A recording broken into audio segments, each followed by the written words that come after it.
This episode is brought to you by the Dark Crossroads podcast. Hosted by Roxanne Fletcher, this is your stop for all things true crime.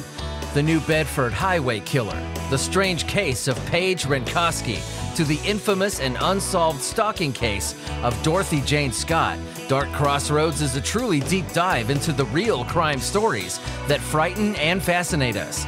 A great production, entertaining to listen to, so give it a listen yourself. I just hit subscribe, as should you. All links to the show will be provided in this episode's description.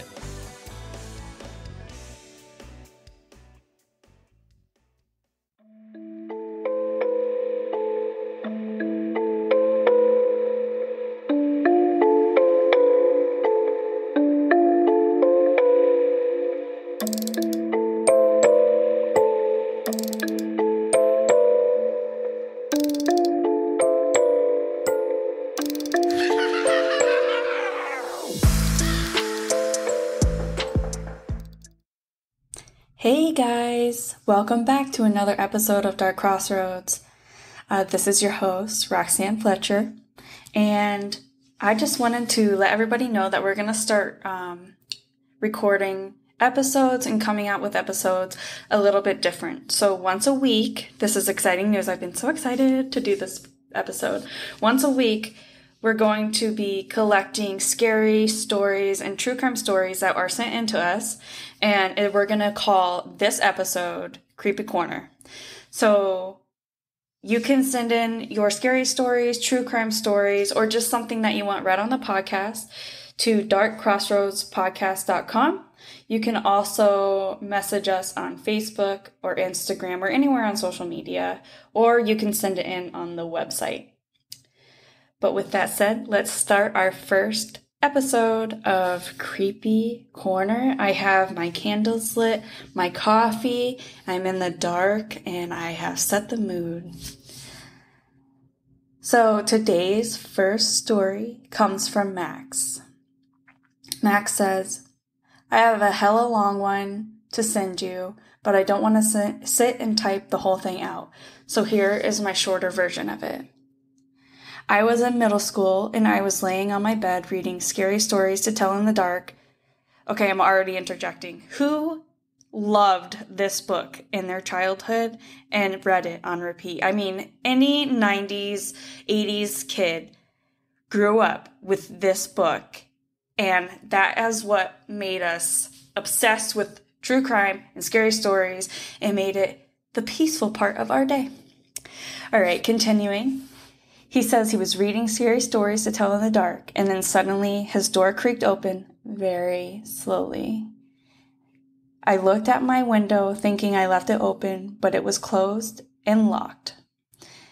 In the story I just read, to make a ghost go away, the priest yelled, "In the name of the Son, the Father, and the Holy Spirit, get out," or something along those lines.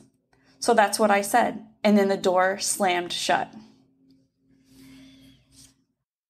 Okay, reading this gave me full body chills. It is a short story, but it has so much meaning in it. I mean, imagine being in middle school, you're reading alone in your bedroom at night, and you're reading a scary story, your guard is down, and then the door slowly creaks open, and your guard's down, so you're realizing what's happening around you.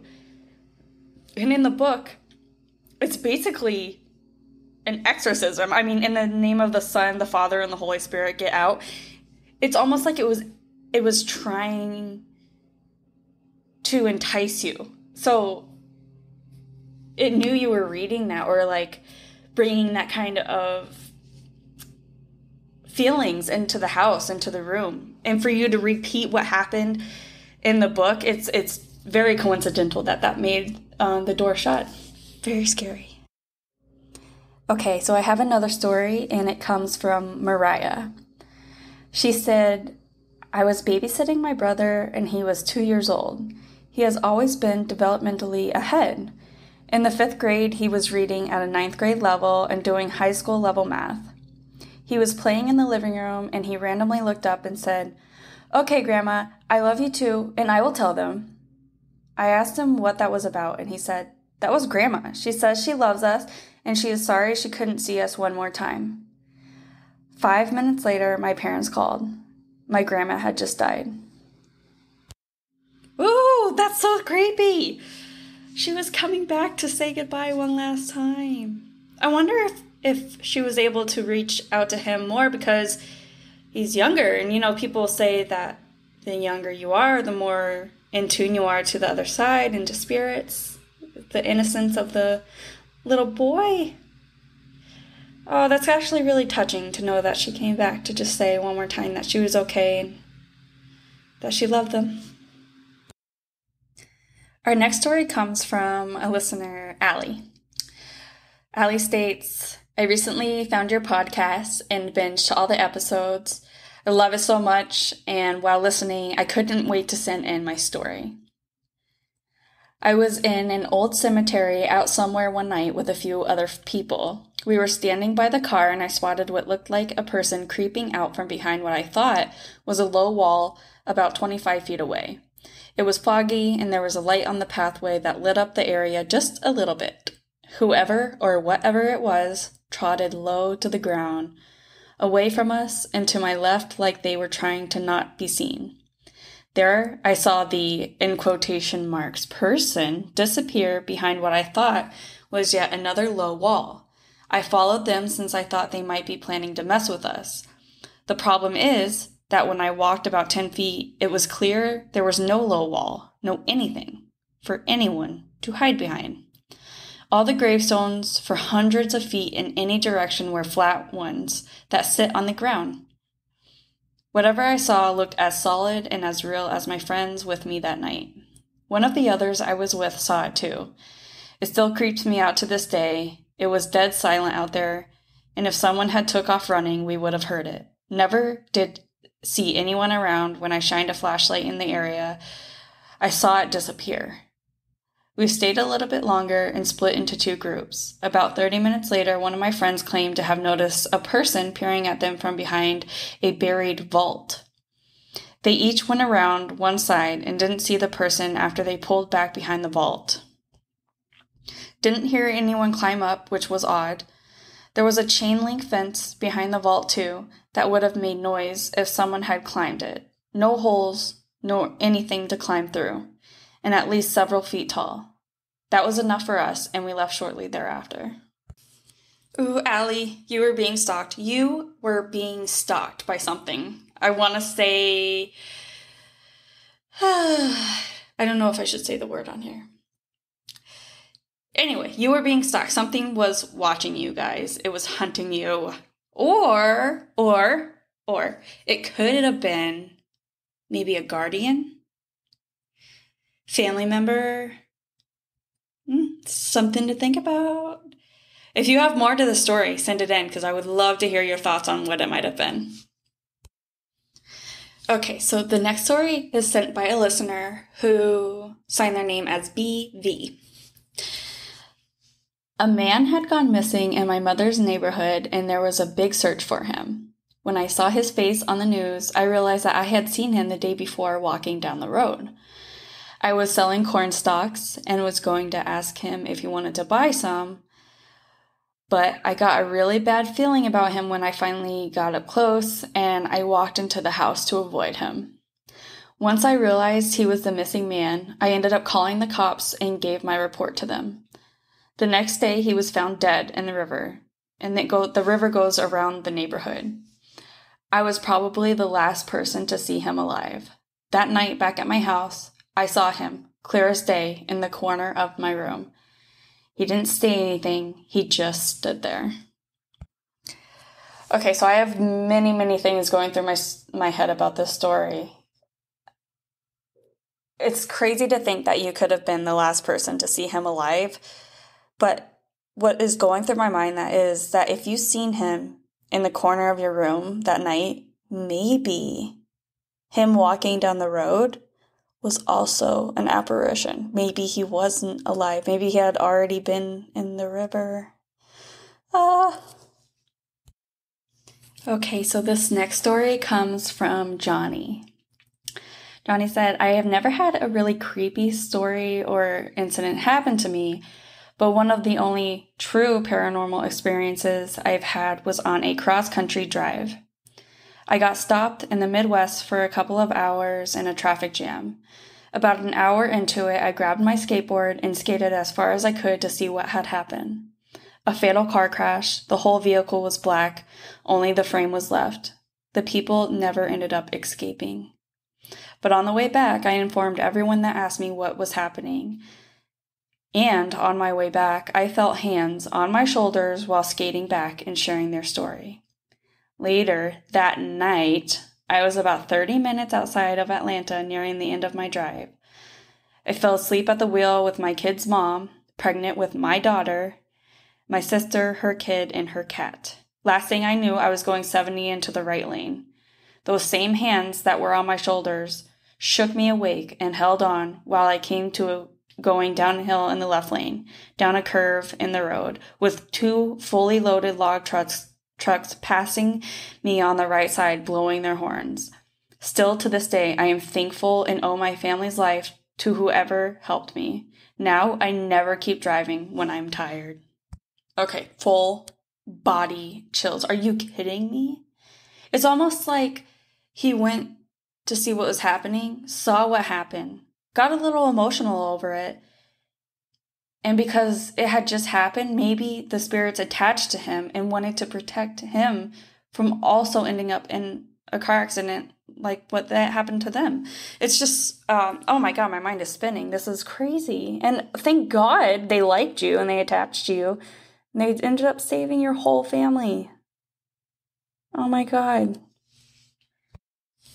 Alrighty, so our next story comes from a listener that signed their name as V. When I first moved into the townhouse I live in now, I immediately felt that there was some sort of energy there. My room was on the top floor and it was very, very small. So small that I couldn't shut the door. Otherwise, the room would get very hot very quickly. So when I went to bed, I would leave the door open. Directly outside of my bedroom door, you could see the staircase that leads downstairs to where the kitchen is. And the next room over would be the living room. After being a year of living there, I'd hear footsteps slowly walking around in the middle of the night on the bottom floor, and the floor my room was on towards my mother's room down the hall. After a while, things in the kitchen were thrown or dropped, and there would also be loud banging following the throwing. Then, one night, I started to hear footsteps slowly come up the staircase, but never fully making it up. A week after that started to happen, the footsteps made it enough to where whatever it was that was coming up could see over the balcony and into my room. All I saw was a black shadow that formed shoulders and a head peering into my room, and it froze me up completely, and I swear that my heart fully stopped beating. I'll never forget the feeling I got when I saw it. After that, the activity stopped for a while until I was alone in the house and sleeping in, and down the hall from my mother's room, her radio turned on, all on its own. And it blared white, distorted noises. I got up and I turned it off and I walked back to my room to get back to bed, and it did it again. I panicked, I got dressed, and I went over to a friend's house.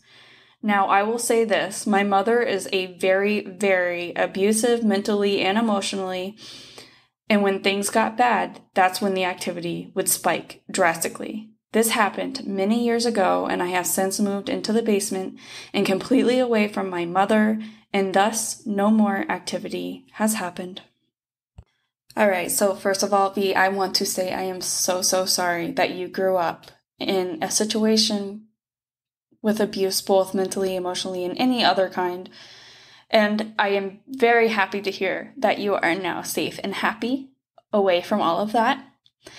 And I do find it very interesting that the disturbances and whatnot was happening during the time that your mother would get abusive or start causing havoc. It seems like this upset whatever spirit this was, or maybe it gave it enough energy to feed off of, to show itself or do things. It's kind of interesting.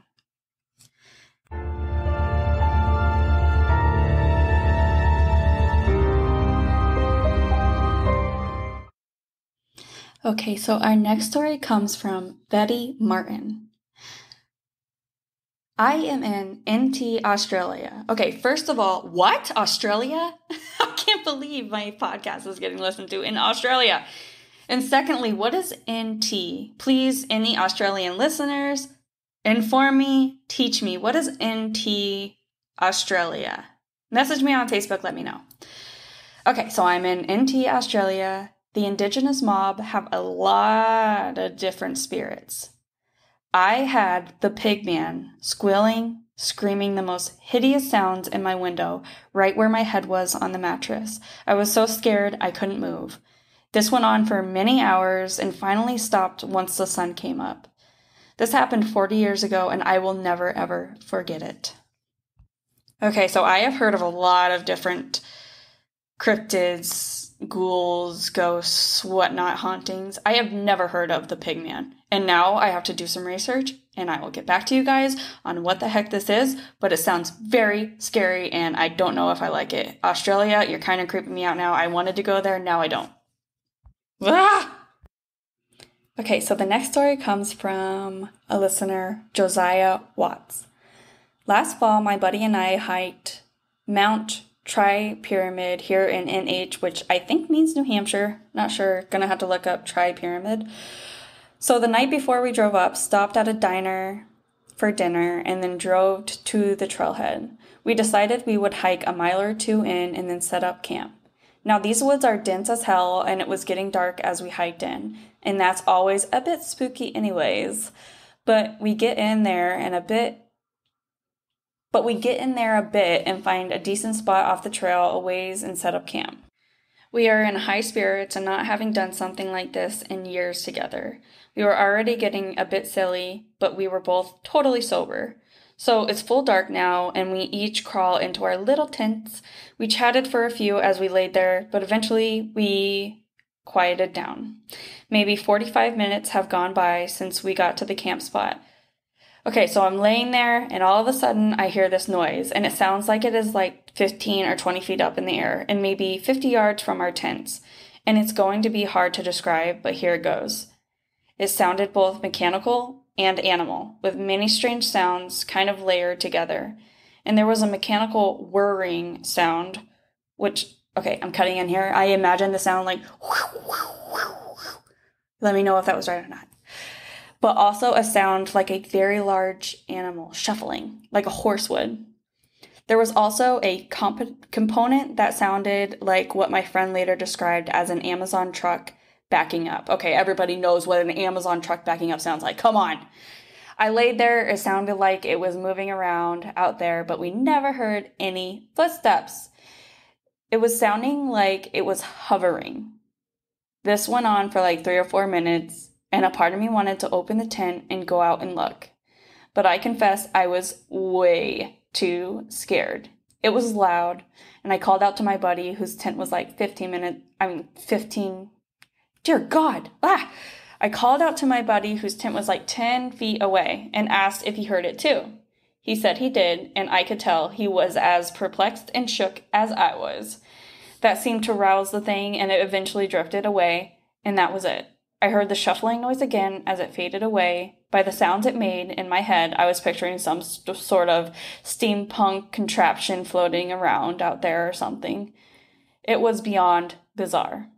We have talked about this several times since and can think of no logical explanation.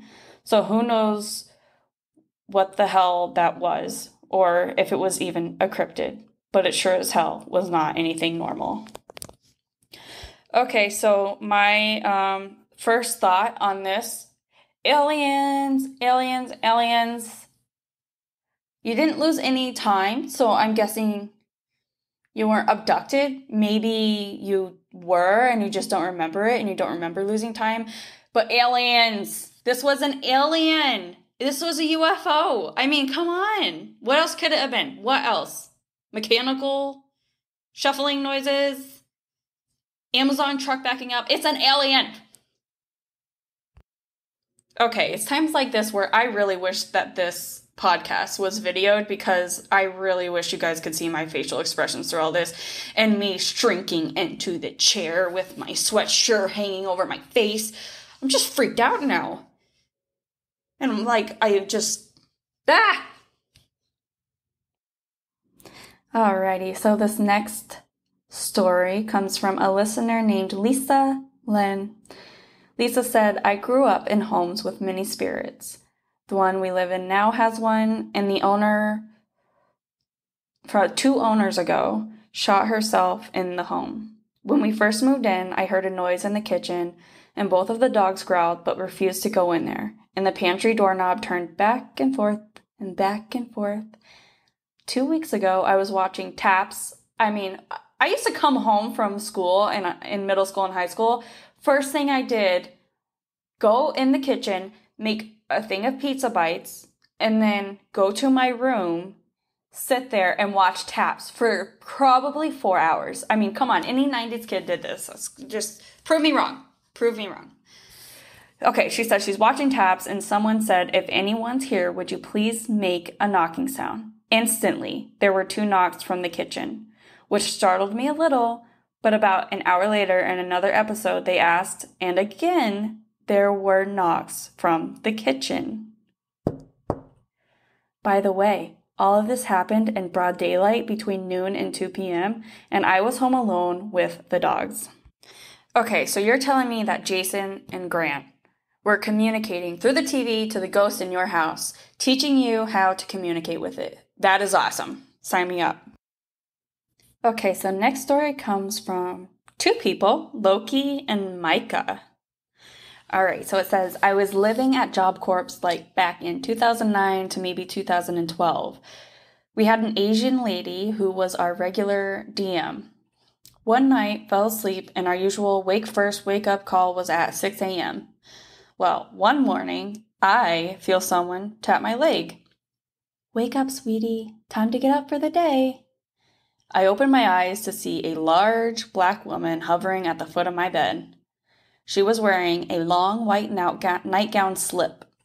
I watched as she crossed the room, opened the blinds, and then she turned and drifted right through the freaking thick door.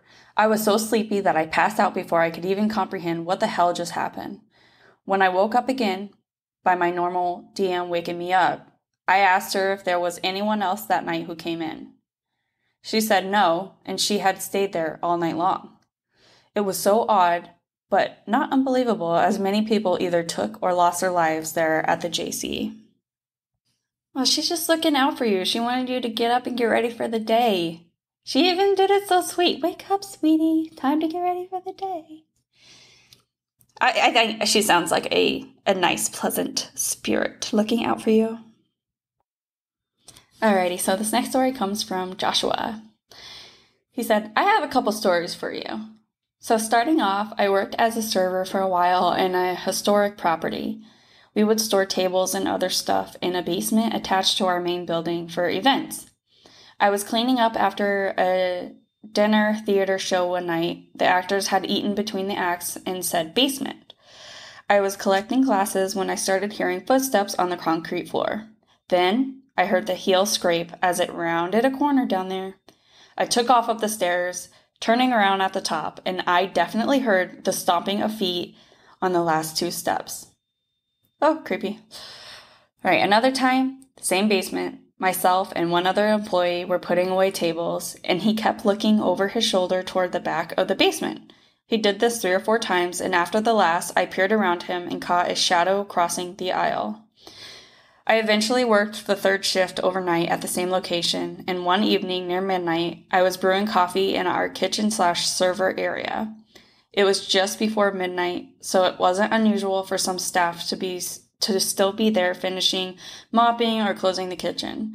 I distinctly heard a conversation going on in the adjoining area, so I stepped inside to say hi. Not a soul was there. Okay, so this place is clearly haunted, but it's almost a given because you stated it was a historic property. What my questions are is how historic, how old, and what happened there?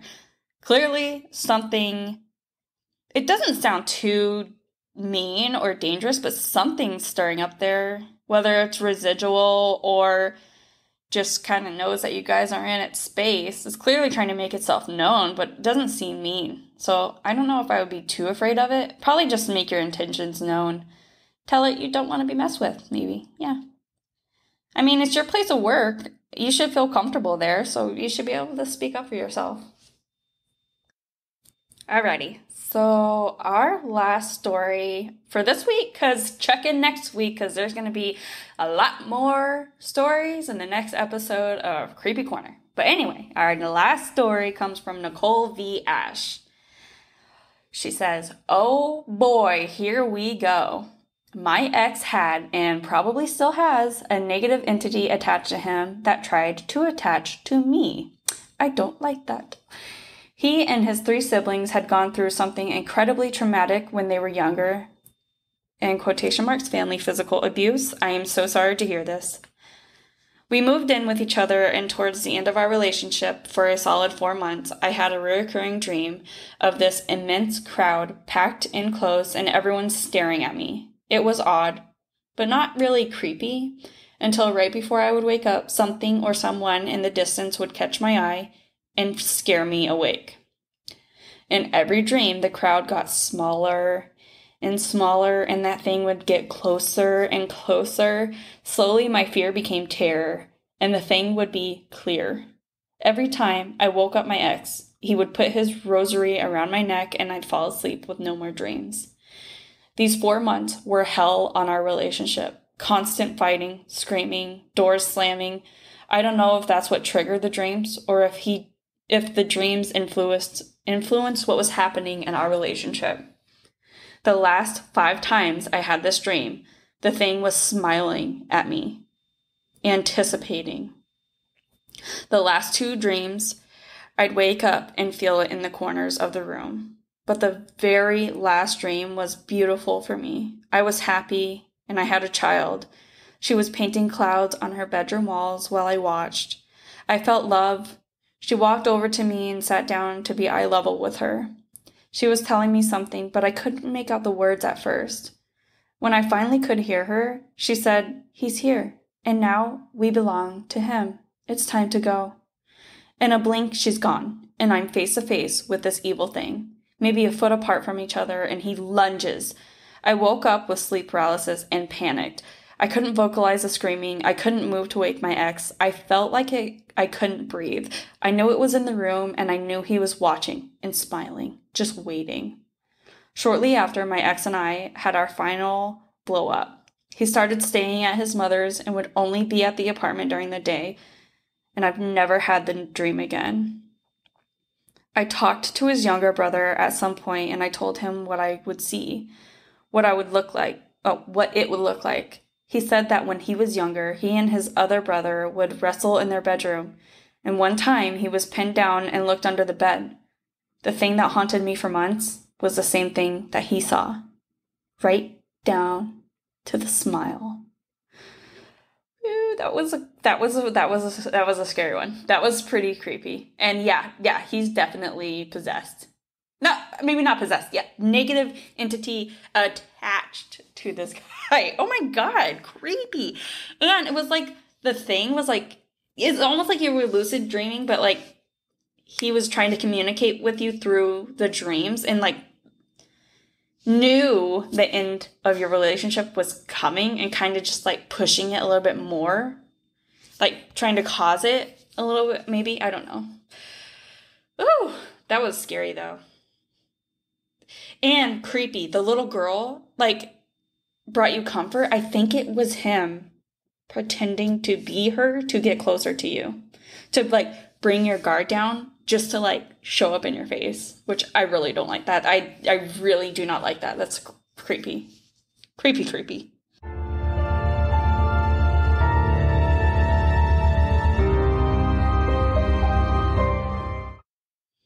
Alrighty. So thank you guys so much for checking in and listening again today. The support that has started flowing in for this podcast is overwhelming.